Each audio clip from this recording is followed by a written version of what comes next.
Hello my dear student, welcome to math class.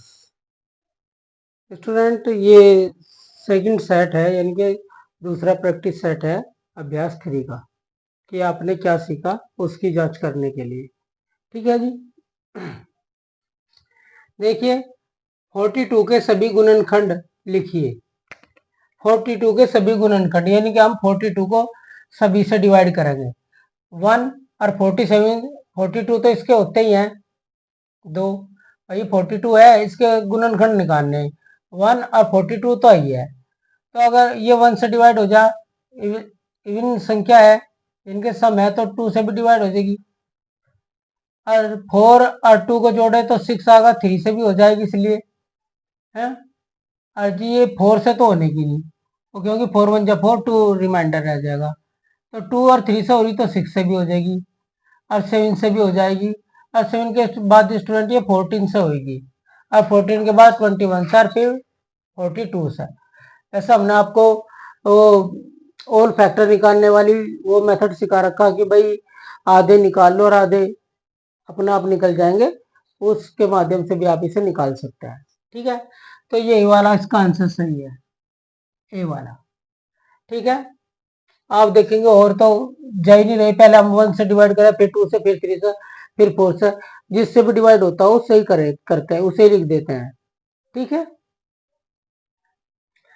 अब question number 2, 10 और 15 का गुणज है। गुणज का क्या मतलब है? आप इसे दो तरीके से कर सकते हैं स्टूडेंट। या तो इन दोनों की मल्टीप्लाई करके यहाँ आंसर आ जाए। अगर ऐसा नहीं होता इन दोनों की मल्टीप्लाई करके आंसर नहीं आता, तो आप 10 और 15 दे रखे, इनसे इन दोनों जो भी संख्या दोनों की दोनों पूरी पूरी विभाजित हो जाए, वही आंसर है। ठीक है जी। तो इससे स्टूडेंट ये सी है। देखो 10 और 15 की मल्टीप्लाई करेंगे, 15 10 जा 150, आंसर आ गया। 10 से भी पूरा डिवाइड है और 15 से भी पूरा डिवाइड है। किसी भी अभाज्य संख्या के कुल कितने गुणनखंड होते हैं? अभाज्य संख्या है तो उसके गुणनखंड पूछ रहा। तो स्टूडेंट, ना तो ज्यादा होते हैं ना कम होते, सिर्फ 2 ही होते हैं हमेशा। कोई भी अभाज्य संख्या उसके 2 गुणनखंड होते हैं। एक तो 1, 1 से डिवाइड हो जाए वो, और एक अपने आप से खुद से डिवाइड हो, बस यही दो है। प्रत्येक संख्या किसका गुणज है जी? प्रत्येक संख्या 1 का गुणज है। ठीक, इनके 5 1 जा 5, कोई भी संख्या ले लो, तो अगर 1 से मल्टीप्लाई करेंगे तो वही संख्या आंसर आएगी। तो 1 जो है सबका गुणज होता है। ठीक है जी।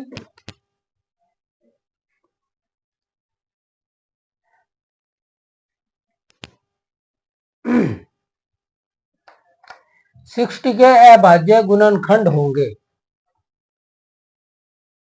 तो स्टूडेंट, 60 के अभाज्य गुणनखंड क्या होंगे देख लीजिए, है ना। तो इन्हें मल्टीप्लाई करके देख लो, जिसका आंसर 60 आ जाए वही 60 के गुणनखंड है ना। 2 और 2 4, 4 3 जा 12, 12 5 जा 60, तो इसके आगे तो ए वाला है, इनके किसी के 60 आंसर आने का। ठीक है जी। तो आपको पता चलेगा, अगर अभाज्य गुणनखंड दे रखे हो और इसके पूछ रहा कोई भी डिजिट दे रखी हो, तो उन्हें उनके गुणनखंड को मल्टीप्लाई करके देख लें। 36 और 42 का अभाज्य गुणनखंड है जी, गुणनखंड है। तो ये जो भी आंसर दे रखा है, इनसे 36 और 42 जो पूरा पूरा डिवाइड हो जाए, कोई भी रिमाइंडर ना बचे, वही आंसर है। 8 से दोनों ही नहीं होते, ना 36 ना 42। 7 से 36 होता है, 42 नहीं होता। 9 से 36 होता है।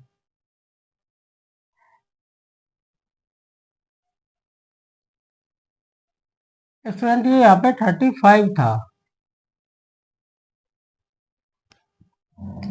ठीक है, 8 के टेबल में 35 नहीं आता, ना 42 आता। 7 के में 35 और 42 दोनों आए, तो इसका बी आंसर है। और 9 के में 35 नहीं आने का, 42 नहीं आने का। ठीक है जी। और 4 के में भी 35 नहीं आने का, 42 भी नहीं आने का। तो इसका यही आंसर है। 250 का गुणनखंड नहीं है। है ना। तो 250 का गुणनखंड कौन नहीं है, यानी कि जिससे डिवाइड ना हो। तो भाई इसके वंश पर 5 1 तो सबका हो, 5 इसके वंश पर 5 है तो 5 से डिवाइड हो ही जाएगा, है ना। और जी 13 से हम पहले इसे देख लेते हैं। तो देखो अगर हम 43 है, अगर इसे 5 से करें, 5 3 जा 15, तो ये पूरा पूरा आगा, तो इससे भी कट गया, तो एक ही बचा 3, और 3 से ये कटता नहीं। क्यों नहीं कटता, देखो 5 और 1 6 और 2 8, 8 आ गया, और 9 आना चाहिए था कम से कम, या कोई भी 9 का 3 के टेबल में आना होता वो आना चाहिए था। तो ये इसका जो आंसर है वो 3 है, कि गुणनखंड कौन नहीं है, वो 3 नहीं है और सबसे डिवाइड हो रहा।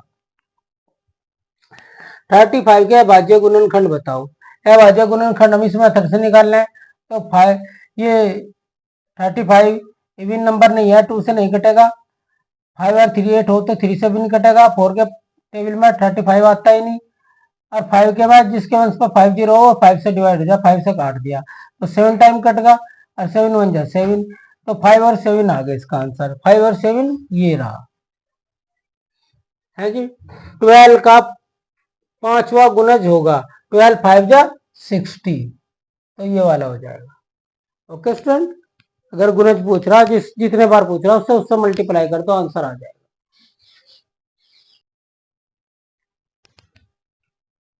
12 किसका गुणज नहीं है,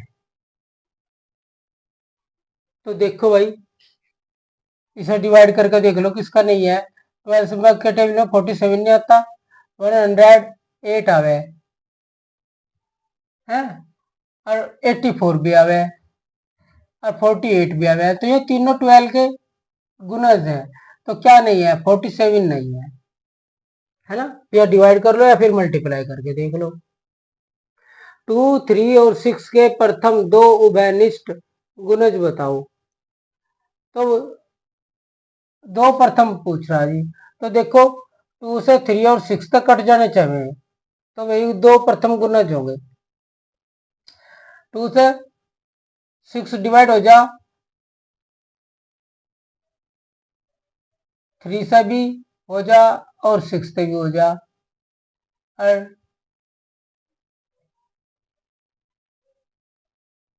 ये 2 से भी हो जा 12, 3 से भी हो जा 6 से भी हो जा, तो यही आंसर है ना, बाकी नहीं है।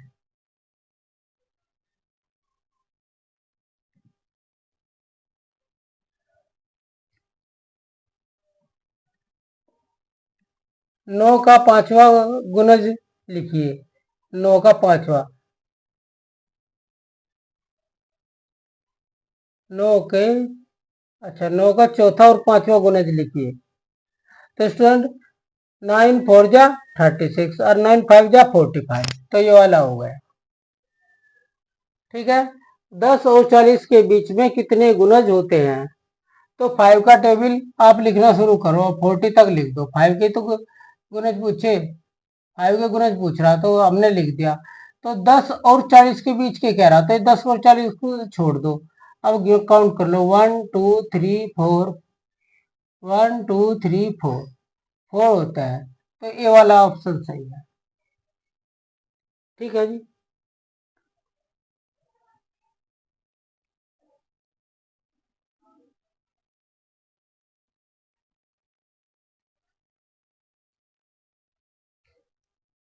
देखिए किसी संख्या के गुणज प्राप्त करने के लिए उन्हें किससे गुना करते हैं।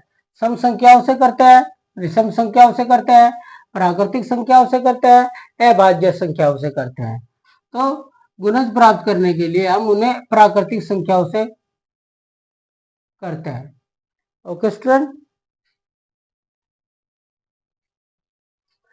16 3 के प्रथम 4 गुणज के इकाई व्याधायिकांक क्या होगा।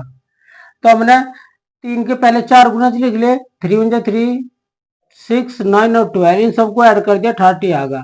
तो इसका इकाई 0 है, द्वैतांक 3 है, तो इन दोनों को जोड़ दिया तो 3 आ गया इनका योग।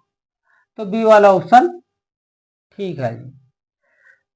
5 और 8 का गुणज है, जो 5 8 से डिवाइड हो जा, या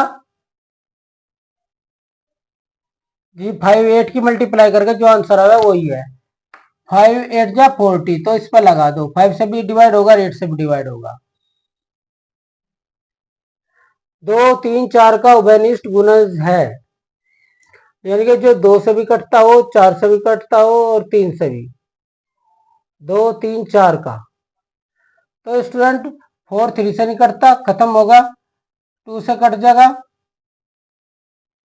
3 से कट जाएगा, 8 से, 3 से नहीं कटने का, 2 से डिवाइड हो जाएगा, 3 से हो जाएगा, 4 से हो जाएगा, तो यही है।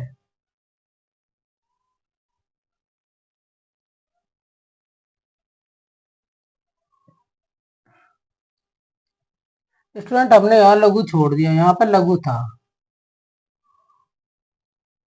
लघुत्तम यानी कि सब में छोटा। 2 3 और 4 का लघुत्तम उभयनिष्ठ गुणज होगा, यानी कि सब में छोटा गुणज क्या होगा, तो 12 होगा, नहीं तो 16 भी है। देखो 2 से भी हो रहा और 3 से नहीं हो रहा, ये 4 से हो रहा, बस 12 ही है। 7 का 7वां गुणज होता है, तो 7 7 जा 49, तो डी वाला आंसर आ जाएगा।